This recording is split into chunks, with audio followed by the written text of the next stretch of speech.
दोस्तों हमारा जो भारत देश है, ये विभिन्नताओं का देश है। यहाँ पे लोग कई तरह की भाषाएं बोलते हैं, कई तरह के कल्चर्स हैं, कई तरह के रिलीजन्स हैं और सबसे बड़ी बात है विभिन्नता में एकता, यूनिटी इन डाइवर्सिटी। ये हमारे देश को सबसे अलग बनाती है।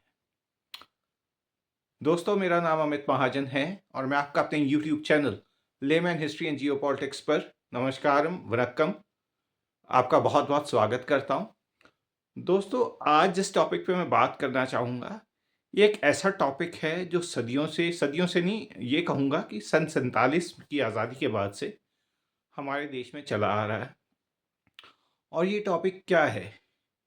ये टॉपिक है कि क्या तमिलनाडु, जी हाँ तमिलनाडु, जो भारत की सदर्न मोस्ट स्टेट है, दक्षिण में सबसे अंत में स्थित है, क्या वो भारत से अलग होना चाहती है? क्या तमिल लोग अपना एक अलग देश बनाना चाहते हैं? तो दोस्तों इसके बारे में आज हम बात करेंगे, लेकिन बात करने से पहले आइए एक क्लिप देखते हैं। நாடு கேட்க எங்களை விட்டு விடாதீர்கள், மாநில சுயாட்சி தாருங்கள், அதுவரை நாங்கள் ஓய மாட்டோம் என்று சொல்லி விடைபெறுகிறேன். நன்றி, வணக்கம்.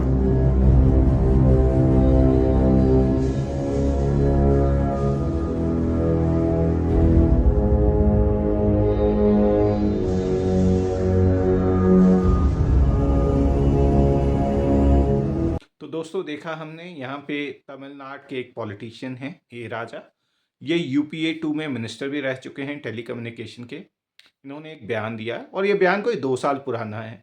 मैं जिस मुद्दे पे बात कर रहा हूँ ये टाइम के अनुसार नहीं है कि अभी हुआ कि कभी हुआ। ये एक ऐसा मुद्दा है जिसके बारे में हम उत्तर भारतीय सोचते हैं कि तमिलनाडु के लोग ऐसा चाहते हैं। और इन नेताजी ने ये बयान दिया कि आप हमें ऑटोनॉमी दीजिए, स्वशासन दीजिए, नहीं तो ये ना हो कि हम पेरियार की राह पे चल पड़े। तो यहाँ पे जो मेन पॉइंट है वो है पेरियार।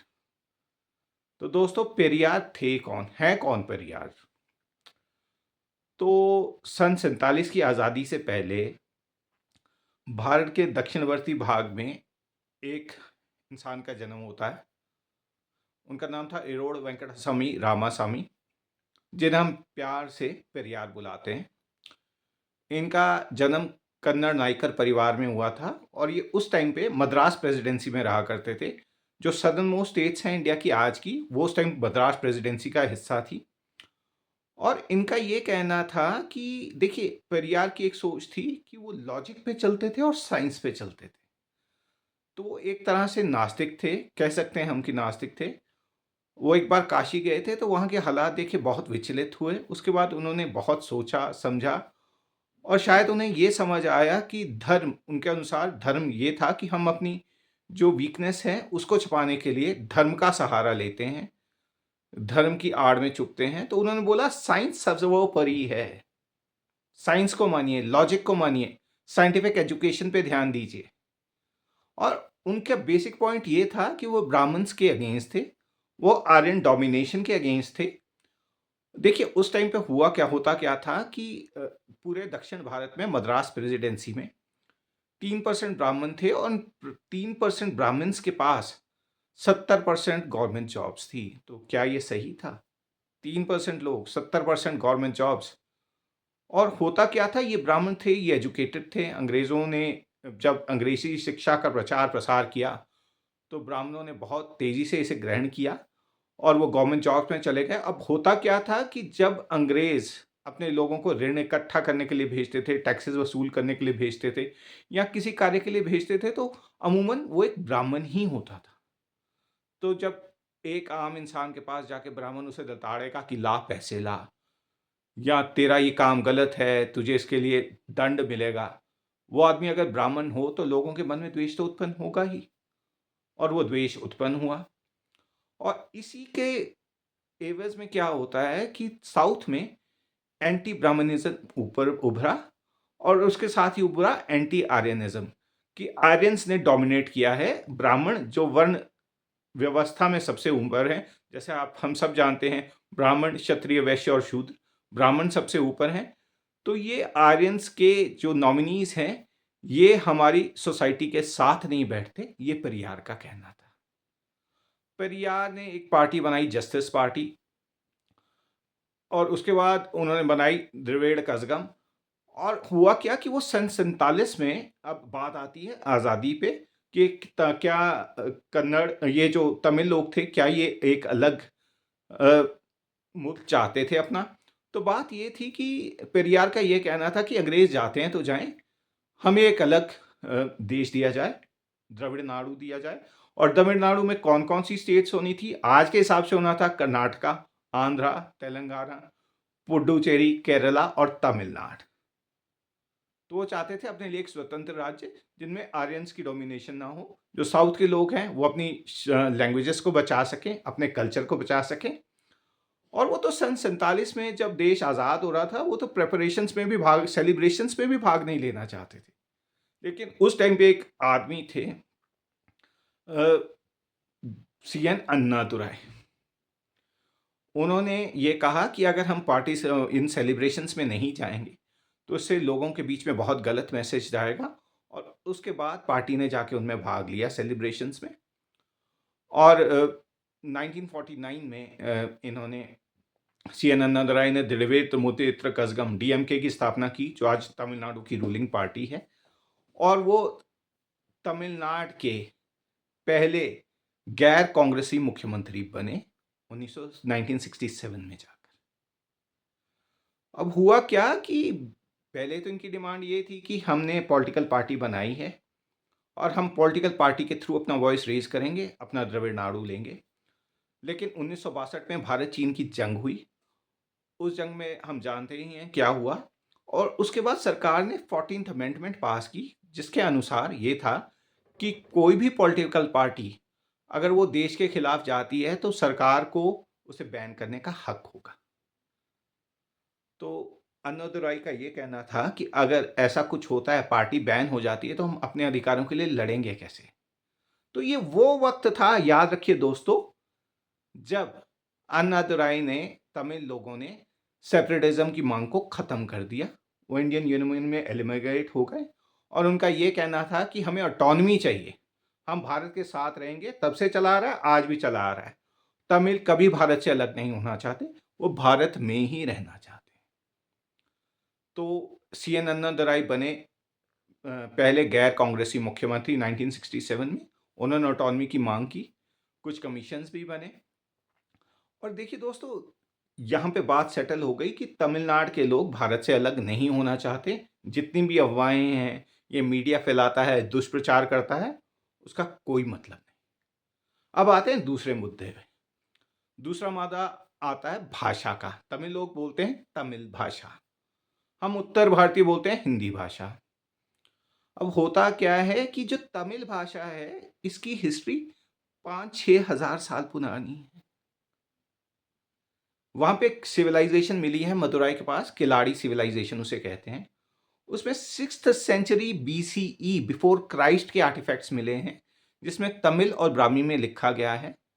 और लैंग्वेज वैसी ही मिलती जुलती है जैसे इंडस वैली सिविलाइजेशन की थी। तो तमिल तब की पुरानी है। और आज हम बोलें कि हम हिंदी उन पे इम्पोज करेंगे, क्या ये सही है?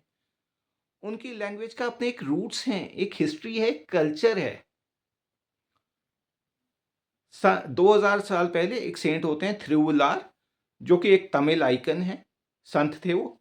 उन्होंने एक ग्रंथ लिखा थिरुकुराल, और उस ग्रंथ में उन्होंने तमिल लोगों के कस्टम्स के बारे में बहुत कुछ लिखा और उसको आज भी माना जाता है। तो जब एक राज्य जिसकी इतनी समृद्ध संस्कृति है, लैंग्वेज है, हम कैसे ये सोच सकते हैं कि हम उसमें अपनी भाषा थोपेंगे? देखो, हिंदी समझना और हिंदी कंपोज करना अलग-अलग चीज़ें। ये नहीं है कि हिंदी होगी तभी प्रोग्रेस होगी। आप सब लोग जानते हैं, हम सब लोग ये जानते हैं कि तमिलनाडु कितना प्रोग्रेसिव है। देश का सबसे इंडस्ट्रियलाइज्ड स्टेट तमिलनाडु है, बिना हिंदी के। बाकी स्टेट्स ने तो 3 लैंग्वेज फॉर्मूला मान लिया, मातृभाषा हिंदी और अंग्रेजी। तमिलनाडु स्टिक रहा अपनी 2 लैंग्वेज फॉर्मूले पे, इंग्लिश और तमिल। और जब किसी राज्य की इतनी समृद्ध भाषा हो, संस्कृति हो, तो हम क्यों उन पे अपनी भाषा थोपें और बोलें कि अगर आप हिंदी लर्न करोगे तभी आप नेशनल मेन स्ट्रीम में आओगे? क्या ये सही है? ये हम उत्तर भारतीयों को सोचना है। कि अगर हमको सबको साथ लेके चलना है तो हमें थोपना नहीं है, हमें उनकी भावनाओं का आदर करना है। जब हम किसी की भावनाओं का आदर करेंगे, तभी लोग हमारे साथ चलेंगे। अब ये जो क्लिप मैंने आपको शुरू में दिखाया, ये ए राजा जी का था और इस क्लिप के हिसाब से तो मीडिया ने कहा कि तमिलनाडु के लोग अलग होना चाहते हैं, यहाँ के राजनेता धमकियाँ दे रहे हैं। देखिए दोस्तों, ये जो क्लिप था, ये इस हिसाब से था कि ये ए राजा ने क्लिप जब दिया था, बयान दिया था, ये इसलिए दिया था कि वो कह रहे थे कि सेंटर से हमारी जो ड्यू शेयर है टैक्सेस का, वो दीजिए। पहले क्या होता था कि भारत में आबादी के हिसाब से ही आपको पता है टैक्सेस दिए जाते हैं स्टेट्स को। पहले 1971 के हिसाब से, सेंसस के हिसाब से दिए जाते थे, तब तमिलनाडु की पॉपुलेशन ठीक-ठाक थी। अब स्टेट ने डेवलप किया तो 2011 में इनके जो टैक्स का शेयर है वो कम हो गया। आज की तारीख में तमिलनाडु को मिलते हैं करीबन 4.5% शेयर ऑफ द टैक्सेस और यूपी को मिलते हैं 15% शेयर ऑफ द टैक्सेस। क्यों? क्योंकि तमिलनाडु की पॉपुलेशन डिक्रीज हो गई। तो तमिलनाडु को उसकी डेवलपमेंट के लिए दंड दिया जा रहा है। क्या ये सही है? एक राज्य जो प्रॉस्पर कर रहा है, जो आगे बढ़ रहा है, उसको इस तरह का दंड देना क्या सही है? आप खुद बताओ। जो डेवलपमेंट्स के नए आयाम सेट कर रहा है। आज हमारे प्रधानमंत्री जी कहते हैं कि यूपी की इस डिस्ट्रिक्ट में ये क्लस्टर, वो क्लस्टर। अरे तमिलनाडु की तो हर डिस्ट्रिक्ट में क्लस्टर है भैया। उन लोगों ने अपने राज्य को डेवलप किया है, तो उनकी भावनाओं को हम क्यों रिस्पेक्ट ना करें? उनकी लैंग्वेज की समृद्धि, उनकी जो सोच है और उनकी जो आइडेंटिटी है, उसे हम क्यों रिस्पेक्ट ना करें? अब एक और बात आती है कि जी श्रीलंका में भी जो कुछ हुआ उसमें तमिलों का रोल था। तमिल थे वहाँ, क्योंकि तमिल इस तरफ भी हैं और श्रीलंका में भी हैं और तमिलों के साथ श्रीलंका की सरकार ने अच्छा नहीं किया। 1948 में श्रीलंका, जिसे पहले सिलोन कहा जाता था, अंग्रेज़ों से आज़ाद हुआ। उसके बाद सिस्टमैटिकली वहाँ पे तमिलों का हरास हुआ, उनकी हत्याएँ हुई। 1983 के दंगों में, तमिल पोग्रोम्स में हज़ारों लोग मारे गए। तो उनका साथ अगर यहाँ के लोग, तमिल लोग नहीं देते तो कौन देता? और यही हुआ, वहाँ से रेफ्यूजीज़ इधर आए और Indian peace keeping force Sri Lanka गई। और इंडिया तमिलनाडु के पॉलिटिशियंस, लोगों के प्रेशर के कारण ही आईपीकेएफ वहाँ पे गई। ये अलग चीज़ है कि आईपीएफ ने वहाँ क्या किया, क्या नहीं किया, हम इस थ्योरी में नहीं जाएँगे इस वक़्त। लेकिन देखिए, जब अपने भाई को पत्थर कोई मारता है तो दर्द खुद को ही होता है, उन्हें भी हुआ। इसके लिए ये नहीं है कि वो हमसे अलग होना चाहते हैं, वो भारत का एक अभिन्न अंग है। हमें उनकी आइडेंटिटी, उनके रीजनलिज़्म, उनकी भाषा की समृद्धि की रिस्पेक्ट करनी चाहिए और सबको समरसता के साथ लेके चलना चाहिए, तभी ये मुल्क, ये देश तरक्की कर सकता है। अगर हम ये सोचें कि हम उत्तर भारतीय इनसे सुपीरियर हैं, ये तो काले लोग हैं, जैसा कि बहुत सारे लोगों को मैंने देखा है, वो कहते हैं अरे काला है, ये तो मद्रासी है। मद्रासी क्या होता है मेरे भाई? 5 स्टेट्स हैं वहाँ पे, एक यूनियन टेरिटरी है और समृद्ध हैं वो लोग, हमसे बहुत ज़्यादा समृद्ध हैं। आज की डेट में हर कोई बैंगलोर, चेन्नई, हैदराबाद क्यों जाना चाहता है? इसलिए जाना चाहता है क्योंकि वहाँ पे लिविंग स्टैंडर्ड्स, आपका करियर, आपका एजुकेशन का स्कोप, आपके करियर का स्कोप बहुत ज़्यादा है। 1991 से पहले आंध्रा जो स्टेट थी, देश की सबसे गरीब स्टेट थी। डेवलप किया भैया उन्होंने। उन्होंने अपने ह्यूमन कैपिटल पे इन्वेस्ट किया, तो हम भी करें ना नॉर्थ में। क्या हम ये हिंदू मुस्लिम करते रहते हैं? इससे क्या भला होने वाला है किसी का? आप बताइए। वहाँ की सरकारें सोशल आउटरीच करती हैं, वेलफेयर पे चलती हैं और वहाँ की सरकारें हिंदू मुस्लिम नहीं करती, एटलीस्ट तमिलनाडु की नहीं करती, सेक्युलरिज्म में बिलीव करती है। सीएन की बात कर रहा था मैं, वो कहते थे कि मैं नास्तिक हूँ, पर उनका एक बार एक बयान था, उन्होंने कहा था मैं हिंदू भी हूँ, लेकिन मैं अपने माथे पे भस्म नहीं लगाता, मैं मुस्लिम भी हूँ, पर मैं टोपी नहीं पहनता और मैं क्रिश्चियन भी हूँ, पर मैं क्रॉस नहीं पहनता। ये होता है राजधर्म। कितने लोग आज की तारीख में ये कर पाते हैं? ये बताएं मुझे। राजनेता ये धर्म निभा पाते हैं? आप बताएं। अगर निभाएं तो ये जो मुश्किलात आ रही हैं धर्म के लिहाज से, क्या हमारे देश में आए? आप जितने आजकल आप देखते हैं कि हॉस्पिटल्स पे वो रैंप्स होते हैं ना हर जगह, कि जो दिव्यांग लोग हैं उनके जो व्हील चेयर से ऊपर आ जा सकें, ये किसका किया है? ये किया है के करुणानिधि का, जो सीएम थे तमिलनाडु के 2006 में। उन्होंने श्योर किया कि लोगों के लिए ये हो, क्योंकि वो खुद व्हीलचेयर पे थे और इसका असर पूरे देश में दिखा। आज आप किसी भी हॉस्पिटल में जाएँ, किसी भी संस्था में जाएँ, आपको रैंप्स मिलते हैं। तो बात दोस्तों ये है, हमें सबको साथ लेके चलना चाहिए, खुद को सुपीरियर नहीं समझना चाहिए और दूसरे की भावनाओं की, दूसरों की लैंग्वेज की और दूसरों के कल्चर की रिस्पेक्ट करनी चाहिए। उसकी आइडेंटिटी को भी अपने साथ का बराबर का मानना चाहिए, तभी ये देश चल सकता है।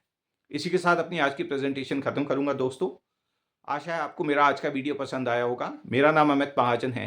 काइंडली मेरे channel layman history and geopolitics को kindly like, subscribe and share ज़रूर कीजिएगा। धन्यवाद।